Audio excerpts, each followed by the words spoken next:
បាទសួស្តីបងប្អូន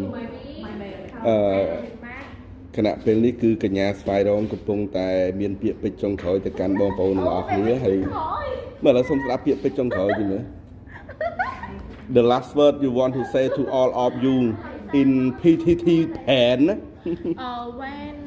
ចុះមកពីចដោហើយអ្នកទាំងអស់គ្នាសម្លឹងមក control 2អ្នកទាំងអស់គ្នាសតផ្នែកពីព្រោះអត់មានវត្តមានខ្ញុំមែនអូតែបើសិនជាអ្នកទាំងអស់គ្នានឹកខ្ញុំអាច transfer លុយចូលខ្ញុំបានហើយ remark ថាខ្ញុំនឹកអ្នកណាវ៉ាវអូបងវិសាលនេះមិនដូច្នេះហើយការចាក់ចេញរបស់អ្នកការចាក់ចេញរបស់ស្វាយរងធ្វើឲ្យ PTT វេទនាបើឥឡូវធ្វើមុខវេទនាមួយមើលគូខ្ញុំអ្នកដៃគូតិចលេងដៃគូសោយហី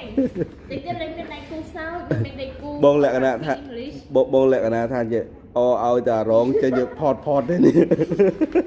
អើយនិយាយចឹង